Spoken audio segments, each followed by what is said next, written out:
जय श्री कृष्णा मित्रों, आप सुन रहे हैं साथिया एहसास बस तुमसे ही, जिसे लिखा है डॉक्टर शैलजा श्रीवास्तव ने। तो मित्रों, चैनल को लाइक कीजिए और सब्सक्राइब भी। अब आगे। सुबह सुबह सांझ का हॉस्टल। सांझ का फोन पर मैसेज आया तो सांझ ने फोन उठाकर देखा। शालू का मैसेज था। तबीयत ठीक नहीं है सांझ, तो आज यूनिवर्सिटी नहीं आ रही हूँ। ठीक है, ध्यान रख अपना। मैं आती हूँ शाम को मिलने, सांझ ने कहा और रेडी होकर यूनिवर्सिटी के लिए निकल गई। यूनिवर्सिटी के गेट पर पहुंची ही थी कि नजर अपनी बाइक से टेक लगाए खड़े अक्षत पर गई। ब्लैक ट्राउजर पर डेनिम की ब्लू शर्ट पहने अक्षत बेहद आकर्षक लग रहा था। आज अक्षत के हाथ में फिर से उसकी वो छोटी सी स्केच बुक थी जो कि सांझ ने अक्सर उसके हाथ में देखी थी। सांझ नजर झुकाए आगे बढ़ने लगी, हर कदम के साथ दिल की धड़कन भी बढ़ती जा रही थी। साथिया तुमसे ही है। इश्क की सब साझेदारियां, मोहब्बत की चाहत की, ये सारी हिस्सेदारियां, रूह में बसे हो तुमसे ही। अब अपनी रूहदारियां। सांझ अक्षत के पास से जब निकलती थी तो उसकी दिल की धड़कन बढ़ जाती थी, पर वह कभी भी नजर उठाकर अक्षत की तरफ नहीं देखती थी। आज ना जाने कैसे सांझ की नजरें अक्षत के चेहरे की तरफ उठी। ठीक उसी समय अक्षत ने भी उसे देखा और दोनों की नजरें मिल गई। सांझ से नजर मिलते ही अक्षत के चेहरे पर एक दिलकश मुस्कान आ गई तो वही सांझ की धड़कनें बेकाबू हो उठी। सांझ ने जल्दी से नजरें झुका ली और थोड़ा आगे बढ़ गई। तभी उसकी फ्रेंड सांझ के पास आए और दोनों बातें करते हुए वही एक तरफ जाकर गार्डन के बेंच पर बैठ गई। सांझ की फ्रेंड को उससे कुछ लेसन के बारे में डिस्कस करना था तो वो लोग करने लगे। अक्षत स्केचबुक को लेकर वही एक बेंच पर बैठ गया और धीमे धीमे स्केच बनाने लगा। अक्षत की नज़र बार बार सांझ की तरफ जा रही थी और सांझ भी इस बात को महसूस कर रही थी। थोड़ी देर में सांझ उठकर अपने क्लासरूम में जाने लगी। जाते जाते उसने एक नज़र अक्षत पर डाली, पर वो स्केच नहीं देख पाए। अक्षत वहीं बैठा बैठा स्केच बनाता रहा, फिर थोड़ी देर बाद वह भी उठकर वहां से चला गया। सांझ का ध्यान आज पढ़ाई में नहीं लग रहा था। आंखों के आगे बार बार अक्षत की वो मुस्कुराती हुई आंखें आ रही थी और दिल था कि बार बार जोरों से धड़क उठता था। सांझ कॉलेज के बाद शालू से मिलने उसके घर जाने के लिए ऑटो रोकने लगी। अक्षत भी उसी समय मनु को लेने आया था। अक्षत, मुझे जरा यहीं पर मॉल जाना है थोड़ी शॉपिंग करने के लिए। तुम एक काम करो, घर निकल जाओ। सॉरी तुम्हें बता नहीं पाई पहले, पर मेरी फ्रेंड्स है उनके साथ जा रही हूँ, मनु ने कहा। इसमें सॉरी वाली कोई बात नहीं है, मैं निकल जाता हूँ, लेकिन तुम सेफली घर आ जाना और अगर कुछ भी बात हो तो मुझे कॉल कर देना। अक्षत बोला। डोंट वरी, मैं आ जाऊंगा, मनु बोली और अपने दोस्तों की तरफ निकल गई जो कि यूनिवर्सिटी के बाहर उसका इंतजार कर रही थी। अक्षत की नज़र वापस सांझ पर गई जो कि ऑटो लेकर जाने लगी थी। ये सांझ कहाँ जा रही है? ये तो इसके हॉस्टल का रास्ता नहीं है। अक्षत ने उसे दूसरे रास्ते के लिए ऑटो लेते देखा तो मन ही मन सोचा, देखना तो होगा ना, अक्षत बोला और अपनी बाइक चलानी शुरू कर दी ऑटो के पीछे। ऑटो थोड़ी देर बाद जाकर एक बड़े से बंगले के बाहर रुका। सांझ ने ऑटो वाले को पैसे दिए और अंदर की तरफ बढ़ गई। उसका ध्यान नहीं था कि अक्षत से उसके पीछे पीछे आया है, क्योंकि अक्षत थोड़ी दूरी बनाकर चल रहा था। अच्छा, तो यह शालू से मिलने आए है, अक्षत ने खुद से ही कहा और फिर वहीं थोड़ी दूर पर बाइक खड़ी कर एक ठेले के पास खड़ा हो गया और चाय पीने लगा। सांझ अंदर आई तो हॉल में ही शालू और उसकी मम्मी मालिनी बैठी दिख गई। शालू मालिनी की गोद में सिर रखे लेटी हुई थी तो वही मालिनी उसके बालों को सहला रही थी। उन दोनों को देख सांझ के चेहरे पर मुस्कान आ गई। हेलो आंटी, सांझ बोली तो मालिनी और शालू ने पलट कर देखा। सांझ को देखकर शालू उठ खड़ी हुई। आ गई तू, तेरा ही इंतजार कर रही थी मैं, शालू बोली और सांझ का हाथ पकड़ उसे अपने पास बिठाया। और कैसी हो सांझ बेटा? मालिनी ने सांझ के गाल से हाथ लगाया। ठीक हूँ आंटी, सांझ बोली। बहुत दिनों बाद आए, कहा है न इस घर को भी अपना समझो और आती रहा करो, मालिनी बोली। जी आंटी, वो हॉस्टल में टाइम पर ही वापस जा सकते हैं न, इसलिए नहीं आती, सांझ बोली। तो हॉस्टल छोड़कर यहाँ आकर रहने लगो, मालिनी बोली। सांझ खामोश रही। आप फिर शुरू हो गई मम्मी, आ जाएगी वो यहाँ रहने, फिर देखेंगे आपका प्यार भी। शालू मुंह बनाकर बोली। मेरे प्यार पर शक? मालिनी भी उसी अंदाज में बोली। हाँ शक, शालू बोली और खिलखिला उठी। चलो तुम दोनों बात करो, मैं कुछ नाश्ता भिजवाती हूँ। मालिनी बोली और किचन में चली गई। और बता, आज आया था तेरा चतुर्वेदी? शालू ने सांझ की आंखों में झांका। हाँ आया था, सांझ बोली और नजरें झुका ली। आए हाय, शर्मा रही है मेरी भोली बलमा मतलब की। शालू ने सांझ को छेड़ते हुए कहा। मुझे भी लगता है कि वो शायद मेरे लिए ही आते हैं। सांझ बोली। लो जी कर लो बात। अभी भी लगता है विश्वास नहीं। शालू बोली। आज मैंने उनकी आंखों में देखा शालू। उन गहरी काली आंखों में कुछ तो था कि दिल बेचैन हो उठा। सांझ ने कहा तो शालू मुस्करा उठी। तेरे लिए प्यार था उन आंखों में। यकीन कर ले सांझ, शालू बोली। फिर वो कुछ कहते क्यों नहीं? सांझ ने अपने मन की बात बताई। शायद किसी खास मौके के इंतजार में हो। शालू बोली। खास मौका? सांझ ने नासमझी से कहा। हाँ, उनका भाई ईशान मेरा दोस्त है, उसने बताया कि अक्षत मजिस्ट्रेट की तैयारी कर रहा है। शायद वो पहले कुछ बनना चाहता हो ताकि तेरी तरफ से इनकार की वजह न रहे। शालू बोली। तुझे कैसे पता? सांझ ने आंखें छोटी करके पूछा। कॉमन सेंस मेरी जान। Common sense? शालू बोली तो सांझ मुस्करा उठी। सर्वेंट आकर नाश्ता रख गया। वैसे तू इतनी भी बीमार तो नहीं जो तूने आज छुट्टी कर ली? सांझ ने शालू को मस्त तरीके से ठूंसते हुए देखा तो बोली। हाँ तो बीमार हो मेरे दुश्मन। बस सुबह थोड़ी थकान लग रही थी और इससे पहले कि बीमार होती मैंने छुट्टी करके आराम कर लिया। शालू ने आई विंक करके कहा। चल अब निकलती हूँ, काफी टाइम हो गया। सांझ बोली। हाँ निकल जा वरना रात हो जाएगी। आज पापा भी घर पर नहीं है और बाकी ड्राइवर भी छुट्टी पर है वरना तुझे ड्रॉप कर देते। शालू बोली तो सांझ तुरंत निकल गई। बाहर आकर देखा तो वहां ऑटो नहीं दिखा। आगे चलकर देखती हूँ ऑटो। सांझ बोली और आगे बढ़ गई। मौसम खराब होने लगा था और बरसात बस कभी भी हो सकती थी। हे भगवान, ऑटो नहीं मिल रहा है और अब बरसात भी आने वाली है। सांझ जल्दी जल्दी कदम बढ़ाते हुए बोली। अक्षत कुछ दूरी पर ही उसके साथ था अपनी बाइक पर। बोलूं क्या इसे साथ चलने को? अक्षत खुद से ही बोला। नहीं नहीं, पता नहीं क्या सोचे। अक्षत बोला और उसके पीछे चल दिया। तभी अचानक से बारिश शुरू हो गई। सांझ अपने कपड़े समेटते हुए आगे बढ़ने लगी कि तभी एकदम ठिठक गई। नजर उठाई तो सामने दो लड़के खड़े ललचाए आंखों से उसे ही देख रहे थे। अक्षत के कदम भी ठहर गए। सांझ ने उन दोनों को देखा और साइड से निकलने की कोशिश की तो वो फिर सामने आ गए। सांझ ने डर कर अपना दुपट्टा हथेली में भींच लिया और गहरी सांस ले दूसरी तरफ से निकलने लगी। इस भरी बरसात में हमारे दिलों में आग लगाकर कहाँ चल दी जाने मन। उन लड़कों ने फिर से रास्ता रोक लिया। जाने दीजिए मुझे प्लीज, सांझ बोली और आगे बढ़ने लगी कि तभी एक लड़के ने उसके कंधे पर हाथ रख दिया। सांझ एकदम से डर कर कांप गई। सांझ कुछ बोलने को हुई ही थी कि तभी नजर अपने पास खड़े अक्षत पर गई जो कि जलती आंखों से उन दोनों लड़कों को देख रहा था।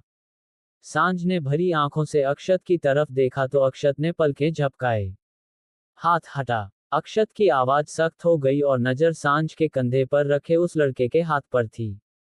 अबे हीरो निकल यहां से। दूसरों के पंगे में नहीं पड़ते बाबू।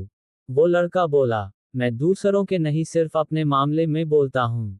अक्षत बोला और अगले ही पल जो हाथ सांझ के कंधे पर था उसे वहां से हटाकर मरोड़ दिया। उस लड़के की चीख निकल गई। अक्षत ने सांझ का हाथ पकड़ा तो सांझ एकदम से जम गई। अक्षत ने उसे खुद के पीछे कर लिया और उसी के साथ एक जोरदार पंच उस लड़के को जड़ दिया। हिम्मत कैसे हुई तेरी मेरी सांझ के साथ बदतमीजी करने की? अक्षत ने कहा और उन दोनों को मारने लगा। सांझ के कानों में बस अक्षत के कहे शब्द गूंज रहे थे, मेरी Saanjh, how dare you to touch my girl. Akshat गुस्से से बोला और उसी के साथ दोनों लड़के सड़क पर पड़े कराह रहे थे। अक्षत ने सांझ की तरफ देखा जो कि भरी हुई बड़ी बड़ी आंखों से उसे देख रही थी। अक्षत ने उसका हाथ पकड़ा और अपनी बाइक की तरफ चल दिया। सांझ भी बिना सवाल के उसके साथ चल दी। कानों में अक्षत के कहे शब्द गूंज रहे थे और भरी आंखें बस अक्षत के गुस्से से लाल होते चेहरे पर थी।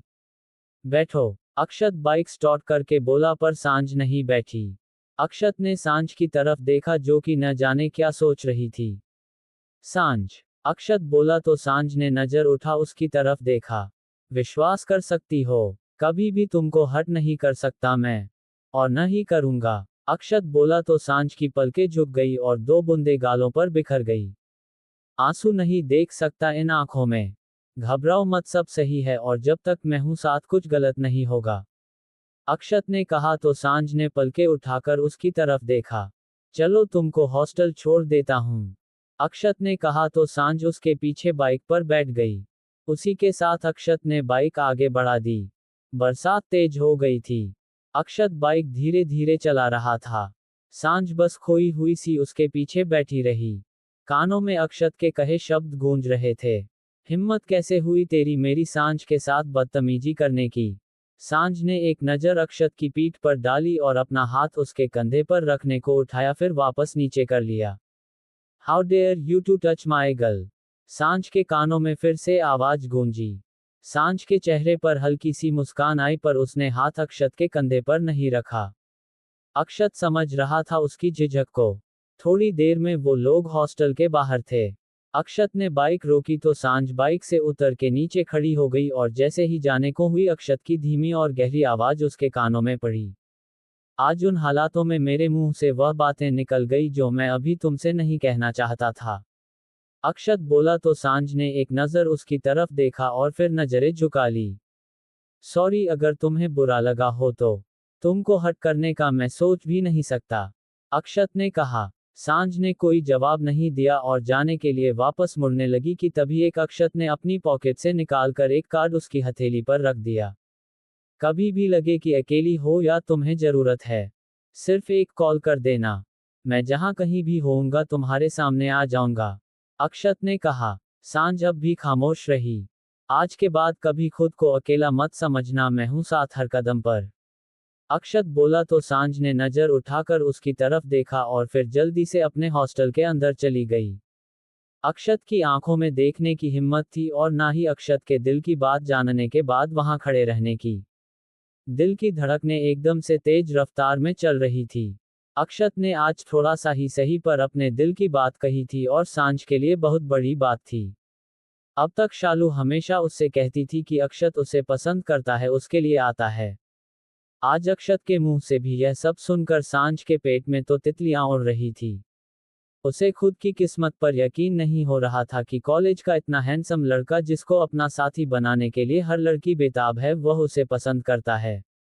सांझ के निकलते ही अक्षत ने मुस्कुराकर अपने बालों पर हाथ फेरा और अपनी बाइक लेकर वहां से निकल गया। उसके चेहरे पर से भी मुस्कान जाने का नाम नहीं ले रही थी।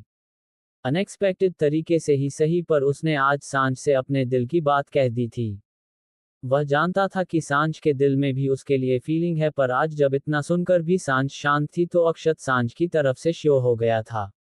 सांझ भी अपने हॉस्टल के कमरे में आए और उसने अक्षत का दिया हुआ कार्ड संभाल कर अपनी टेबल पर रख दिया और फिर वॉशरूम में चली गई। वैसे भी जो पूरी भीगी हुई थी, वह शॉवर के नीचे खड़ी हो गई और आंखें बंद कर ली। ये पूरा समय जो अक्षत के साथ बीता वह आंखों के आगे आ गया और सांझ के चेहरे पर एक दिलकश मुस्कान बिखेर गया। हाँ सही कहते थी शालू, वो मेरे लिए आते हैं। हाँ सही कहती है शालू, वो मुझे पसंद करते हैं। आज आखिर उनके दिल की बात उनकी जुबान पर आ ही गई। कितना सुकून मिला जब उन्होंने कहा मेरी सांझ। सांझ बोली, यकीन नहीं होता अपनी किस्मत पर, अक्षत चतुर्वेदी जिसे मैं अपने कॉलेज के पहले दिन से पसंद करती हूँ वह भी मुझे ही पसंद करते हैं। सांझ खुद को टॉवल से पोंछकर कमरे में आए और चेंज कर बिस्तर पर जा गिरी। आज भी याद है वह समय जब मैं पहली बार इस यूनिवर्सिटी में आई थी और अक्षत का फाइनल ईयर था। कुछ सालों पहले, जब सांझ ने यूनिवर्सिटी ने नर्सिंग में एडमिशन लिया था। बड़ी मुश्किल से उसे चाचा चाची से परमिशन मिली थी दिल्ली आकर पढ़ाई करने की। वह अपने पैरों पर खड़ा होना चाहती थी ताकि चाचा चाची के एहसानों का बोझ और ना उठाना पड़े। पहले तो वो लोग उसे दिल्ली भेजने को तैयार नहीं थे और फिर हॉस्टल में रहने के लिए जैसे तैसे वो लोग मान गए। आखिर वह भी यही चाहते थे कि सांझ अपने पैरों पर खड़ी हो जाए और उनकी जिम्मेदारी खत्म हो। उसको यूनिवर्सिटी में एडमिशन कराकर और हॉस्टल में सेटल करके चाचा जी वापस चले गए। सांझ ने धीरे धीरे रूम में अपना सारा सामान जमाया और अगले दिन ऑटो से यूनिवर्सिटी के लिए निकल गई। पता नहीं क्या होगा, इतनी बड़ी यूनिवर्सिटी है, यहाँ पर तो बहुत सारा स्टाफ होगा और स्टूडेंट भी तो होंगे, कहीं कोई प्रॉब्लम तो नहीं होगी। सांझ मन ही मन सोच रही थी और आगे बढ़ती जा रही थी कि तभी वहीं खड़े एक सीनियर्स ग्रुप ने उसे आवाज लगाई, हे ब्लू कुर्ता, कम हेयर। एक लड़के की आवाज आई तो सांझ के कदम डर से थम गए, पर उसने नजर उठाकर नहीं देखा। दोबारा से फिर से वही आवाज आई, तुम ही से कह रहा हूं मैं, ब्लू कुर्ता वाइट दुपट्टा, इधर आओ। दोबारा आवाज आई तो सांझ कांपते हुए कदमों से भगवान का नाम लेते हुए उस तरफ चल दी। राम जी बचा लेना प्लीज, बचा लेना। पहले सुना है मैंने इस यूनिवर्सिटी के बारे में और रैंकिंग के बारे में, पता नहीं क्या पूछेंगे क्या कहेंगे। सांझ खुद से ही बोले जा रही थी, पर बुला रहे हैं तो जाना तो होगा ही। सांझ मन मन सोच रही थी और आगे बढ़ती जा रही थी। वहां जाकर वह उन लोगों के सामने खड़ी हो गई। न्यू एडमिशन, उनमें से एक लड़का बोला। यस सर, सांझ ने जवाब दिया। अपना इंट्रोडक्शन दो, दूसरा लड़का बोला। सांझ ने आंखें उठाकर उन लड़कों की तरफ देखा। उन लड़कों के साथ दो लड़कियां भी खड़ी हुई थी, उनमें से एक शालू थी। सांझ की डर और घबराहट के कारण आंखें भर आई। उसकी हालत को शालू समझ गई।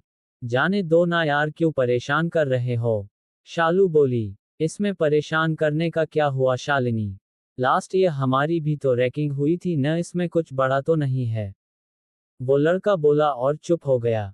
शालू ने अब कोई जवाब नहीं दिया। बोलो क्या मुहूर्त का इंतजार कर रही हो, वह लड़का सख्त आवाज से बोला तो सांझ की आंखों से आंसू गालों पर बिखर गए।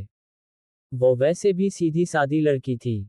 जाने दो ना निखिल, क्यों परेशान कर रहे हो, और लगता है कि ये दिल्ली की नहीं है, शालू बोली। दिल्ली की नहीं है तब तो और भी मजा आएगा, ये गांव की लड़कियां तो स्वीट की साथ साथ हॉट भी होती है, निखिल बोला। जल्दी से बोलो, और अगर हमें अंदाज पसंद नहीं आया तो फिर हम जो कहेंगे वह करना होगा, निखिल ने कहा तो शालू ने सांझ के कंधे पर हाथ रखा।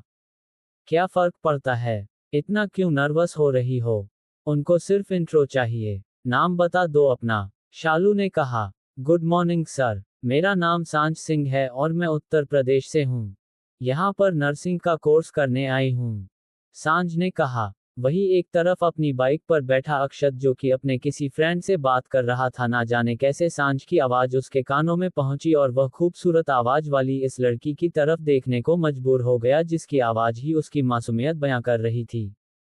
ये इंट्रोडक्शन होता है, ठीक से इंट्रो भी देना नहीं आता तुमको, निखिल नाराजगी से बोला। लेकिन उसने सही से दिया है, जाने दो उसे, शालू ने फिर से कहा। तुम्हें अगर प्रॉब्लम है तो तुम जाओ यहाँ से, पर मैं मेरे तरीके से ही करूँगा, निखिल बोला और सांझ की तरफ देखा। सॉरी सर, सांझ की सिसकी की आवाज अक्षत के कानों में आई तो अक्षत की मुट्ठी भींच गई और गर्दन की नसें तन गई। उसने वहीं से नजर उठा सांझ को देखा। गेहुआ रंग, शार्प फीचर्स और बड़ी बड़ी आंखों वाली वो मासूम सी लड़की पहली नजर में ही अक्षत के दिल में उतर गई। तुमने सीनियर की बात नहीं मानी और इंट्रोडक्शन ठीक से नहीं दिया, तो पनिशमेंट के तौर पर अब तुम्हें हम एक सजा देंगे, निखिल ने कहा। उसकी बात सुनकर सांझ का चेहरा एकदम से लाल हो गया। अब तुम्हें किसी भी एक सीनियर को हक करना होगा, वह भी पूरे पूरे शिद्दत के साथ, समझ रही हो ना, एकदम चिपक का लिपटना है इस तरीके से कि हमें सेटिस्फैक्शन आए, निखिल बोला। लेकिन सर, सांझ ने रोते हुए कहा, ये पनिशमेंट है तुम्हारा, अगर आज ये कर दिया तो फिर दोबारा कभी तुम में से कुछ भी नहीं कहेंगे, पर अगर नहीं किया तो तुम सोच भी नहीं सकती कितनी प्रॉब्लम्स आएंगी तुम्हें, निखिल बोला। लेकिन सर यह गलत है, सांझ ने हिम्मत करके कहा। गलत सही हमें नहीं पता, जो बोला है वह करना होगा, समझी तुम, निखिल ने कहा और उसी के साथ उसकी नजरें सांझ के चेहरे पर टिक गई। अब हम में से सीनियर खुद चुन लो अपनी चॉइस से गले लगाने के लिए, निखिल ने कहा। डर के कारण सांझ हाथ पैर कांप रहे थे और आंखों से आंसू निकल रहे थे। उसे समझ में नहीं आ रहा था कि क्या करें। वह अपने कदम धीरे धीरे करके निखिल की तरफ बढ़ाने लगी। निखिल, दिस इज रोंग, शालू बोली। तुम जा सकती हो, निखिल ने शालू को एक तरफ हटाते हुए कहा। वह किसके पास जाए, क्या करें उसे नहीं समझ आ रहा था तो वहीं रुक गई। अगर तुमसे नहीं हो रहा है तो हम खुद कर देते हैं, निखिल बोला और सांझ की तरह चल दिया। इससे पहले कि वह सांझ को छू पाता अक्षत सांझ और निखिल के बीच आ गया।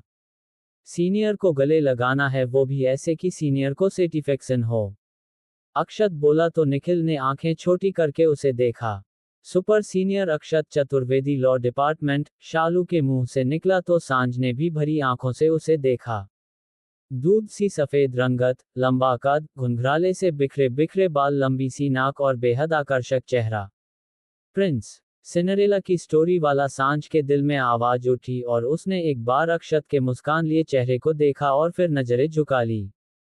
तो मित्रों, अगला पार्ट जल्दी ही सुनते रहिए साथिया।